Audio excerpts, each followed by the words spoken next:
રામ રામ ખેડૂત મિત્રો, મારું નામ લલિત સોલંકી છે અને હું અતિથિ એગ્રો એજન્સી સરદાર તરફથી આ બધા ખેડૂત મિત્રોનું સ્વાગત કરું છું.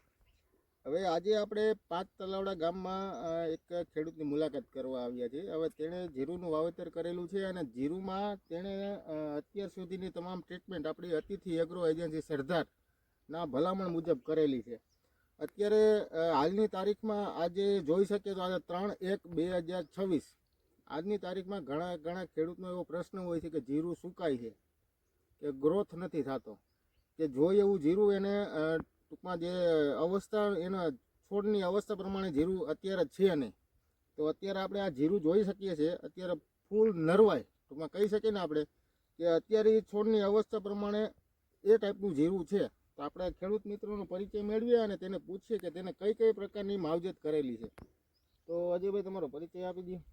મારું નામ અજયભાઈ શામજીભાઈ મેળિયા, ગામ 5 તલાવડા, તાલુકો કોરડા સાંગાણી, જિલ્લો રાજકોટ. ને મારા મોબાઈલ નંબર છે 8511173517. હવે આ આપણું ટોટલ 15 વીઘાનું જીરું છે, જેમાં 8 વીઘાનું અહીંયા છે, બાકીનું ઉપર છે. તો આ ટાઈપનું જીરું છે. અને જીરામાં દર વર્ષે આપણે હલવાતા હતા, પણ આ વર્ષે આપણને આ ભાઈ મળ્યા અને કીધું કે ભાઈ હું તો સીણા વાવવાનો હતો, હું જીરું વાવવાનો નહોતો, સીણા વાવવાનો હતો, પણ સીણા થતા નથી. હવે દર વર્ષ છે સીણા જ વાવી છે, સીણા થતા નથી. એટલે આ ભાઈએ કીધું કે ભાઈ જીરું વાવો તમે. મેં કીધું ભાઈ જીરા થતા નથી, ફુકારા આવી જાય છે, કાળિયા આવી જાય છે, કે શરમી આવી જાય છે, ને આવા બધા પ્રોબ્લેમ આવે છે. હવે આનું શું કરવું? હવે એટલે એને કીધું કે ભાઈ હું તમને કહું એ પ્રમાણે તમે દવા છાંટજો. એની ભાષામાં એને એવું કીધું ટ્રીટમેન્ટ કરજો. મેં કીધું કાંઈ વાંધો નહીં. એટલે દરેક રાઉન્ડે જીરું આપણે જમીનમાં વાવ્યું અને ઉગ્યું ત્યારથી આ ભાઈ આરે સતત આપણો કોન્ટેક છે, એટલે સંપર્કમાં છે. અને એ એમ કહે કે ભાઈ આટલા દિવસનું જીરું થયું, હવે આ રાઉન્ડ લઈ લ્યો. એટલે આપણે એ રાઉન્ડ લીધેલો છે. એટલે જોઈ શકો છો આપણે ટોટલ આમાં 4 રાઉન્ડ માર્યા દવાના. ભાઈ 50 દિવસનું આપણું જીરું થયું છે, 4 રાઉન્ડ માર્યા છે. કાંઈ બહુ જાજો ખર્ચોય નથી કરાવ્યો. એવું નથી કે ભાઈ જીરું વ્યવસ્થિત સારું બનાવવું હોય તો બહુ જાજો ખર્ચો કરાવ્યો, એવું નથી. મીડિયમ ખર્ચો 4 રાઉન્ડ માર્યા છે, 50 દિવસનું જીરું થઈ ગયું છે. અને આજે ભાઈ મુલાકાતે આવ્યા છે. જુઓ તમે આ જીરું કાયદેસર. આમાં પેલો માળનું જે બાંધકામમાં 2 નંબર છોડવો છે, પણ આ બાકીનું બધું જોઈ શકો છો. આ બાંધકામ થઈ ગયું છે, આમાં દાણા ભરાઈ ગયા છે. આ બીજા માળમાં પણ દાણા બની ગયા છે.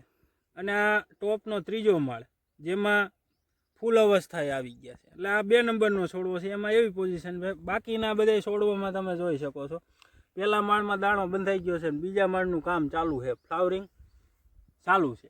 આખો ઘેરો આ એક જગ્યાએ છે એવું નહીં, આખો ઘેરો આ ટાઈપનો છે આપણો.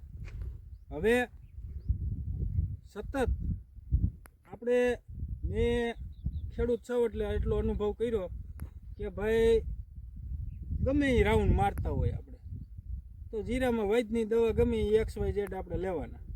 પછી પોષક તત્વો આપવા માટે સૂક્ષ્મ તત્વો આપણે ગમે એ કંપનીનું લેવાના. પણ મેં એક ધારું 2 દવા એક ધારી બહુ વાપરી અને મને બહુ ગમી ગઈ દવા. હું તમને એ 2 બતાવું. પહેલા રાઉન્ડ આપણે આનાથી ચાલુ કર્યું હતું અલગ્રીન, જે આપણે આ ભાઈના એગ્રોમાંથી લાવેલા છે અને મારી છે. હજી આ જ દવા મારી છે વિકાસ માટે, આ વૈધ માટે આ મારી, એટલે બીજા એકની જરૂર નથી. અને સૂક્ષ્મ તત્વ એટલે કે જે નાના માઇક્રોન્યુટ્રન નાખતા હોય આપણે, અલગ અલગ કંપનીનું ઓલું ખીચડી કરીને ભેગું કરતા હોય, એક એ નહીં, એ કાંઈ નહીં. જીરું મારે ઉગીને પહેલો રાઉન્ડ લીધો ત્યારથી આ ફરનાસ નામનું જે પેકેટ છે આ જ વાપરી છે. હજી આ જીરું પાકી જાય ત્યાં સુધી આનું આ વાપરવાનું. એટલે બીજા ઝીણા તત્વની તમારે બીજી કાંઈ ઘટે જ ન રહીએ. હવે આપણે આમાં પહેલા રાઉન્ડમાં આપણે ફરનાસ, અલગ્રીના સ્ટીકર બધી બોટલો નથી લઈ આવ્યા અહીંયા, અને ફૂગનાશક, એવા ટોટલ અલગ 4 રાઉન્ડ કર્યા છે. ને હવે વધીને આપણે 2 કે 3 રાઉન્ડમાં આપણું જીરું પાકી જાય. એટલે ખર્ચો બહુ ઓછો કરાવ્યો છે. એટલે મારી દ્રષ્ટિએ, ખેડૂતની દ્રષ્ટિએ હું જોવા જાઉં તો આ ભાઈ પાસેથી એકવાર તમે ટ્રીટમેન્ટ કરાવો, સાકરી કરાવો પાકમાં, એટલે તમને પૈસા વધે 100%. કારણ કે હું તો બહુ બધું વાવતો હતો ને બહુ બધી દવાઓ ઓલા ને ઓલા એગ્રો એ ગમે ત્યાંથી ઠોકી આવતો હતો ને છાંટતો હતો ને પછી એમાં દેવાઈ જતી હતી. પણ ઓણા જીરું મેં મારા ખેતરમાં થતું નહોતું જ. મેં જોયું કે ભાઈ ના ભાઈ જીરું એટલે જીરું બનાવ્યું, ક્યાંય આમાં ફુકારાનો ડાઘ નથી આપણે, અને ક્યાંય કોઈ જાતનો રોગય નથી. જોવો તમે પાયામાં શું નાખ્યું હતું આપણે? આપણે પાયામાં આમાં બે ઠેલી આપણે એડી લીંબોડીનો ખોળ આવે છે. એ ભાઈ આ ભાઈ ત્યાંથી જ ગયા હતા કિસાન પાવર, વીઘે 2 ઠેલી નાખ્યો હતો. અને બીજું કોઈ રાસાયણિક ખાતર નાખેલું નથી ને જીરું વાવી દીધું મિક્સમાં, બરાબર. તે પછી આપણે એકવાર પાછું કિસાન પાવર નાખ્યું હતું. જીરું જ્યારે ફૂટ અવસ્થાએ હતું, એટલે કે 35 થી 40 દીનું જીરું થયું ત્યારે નાખ્યું હતું. તે પછી કાંઈ નાખ્યું નથી, બીજું કોઈ ખાતર નથી નાખ્યું આપણે આમાં. પણ જીરું જોઈને મજા જ આવ્યા રાખે છે. એમ જોવો તમે, ને એક જગ્યાએ એને આખા પડામાં ટૂંકમાં આ ટાઈપનું જીરું છે. આ આખું પડું બતાવો ભાઈ. આખા પડામાં આ ટાઈપનું જીરું છે. બહુ સારી એવી કન્ડિશનમાં જીરું અત્યારે ઊભું હોય. આવું લગભગ ઓછા ખેડૂતની વાડીએ હોય. એટલે મારી દરેક ખેડૂતને એક જ ભલામણ છે કે ભાઈ આપણે અત્યાર સુધી બહુ બધા એગ્રો એગ્યાન બહુ બધાની વાત માનીને આપણે ખેતી કરી, પણ આ ભાઈનો મને અનુભવ થયો. તમે અતિથિ એગ્રો સરદારની એકવાર મુલાકાત લ્યો. ભલે દુકાન નાની એવી છે, પણ એમાં પડેલી વસ્તુ બધી જોરદાર છે. એનો ઉપયોગ કરો અને જો આ પાક આ રીતના થાય છે. આવું કાંઈક થાય તો ખેડૂને વળતર મળે, નકર ખેડૂના ટાંગા ઘહાઈ જાય તોય કાંઈ 1 રૂપિયો મળતો નથી. આ જોવો તમે, બધુંય ખર્ચામાં જ જાય છે. જો આ જીરું હું રોજ આવીને આને ગુડ મોર્નિંગ કહું છું. લ્યો રોજ સવારમાં જો આ જવાબ આપે સામું, અમને એમ થાય કે સામું બોલ છે હમણાં. અત્યારે 1-1:30 વાગ્યો હશે ને? હા, 1:30 વાગ્યો છે. રાઈટ. અત્યારે આ છોડવાની કન્ડિશન જો ને કે આ તાપમાનમાં જીરું છોડવો નમી જાય, લંઘાય તડકાના હિસાબે. પણ અત્યારે પણ એ હાલની પરિસ્થિતિમાં પણ એવો ઊભો હોય, તમે જોઈ શકો છો મિત્રો. એટલે આપણે આમાં ક્યાંય પીરીઓ નથી આવ્યો.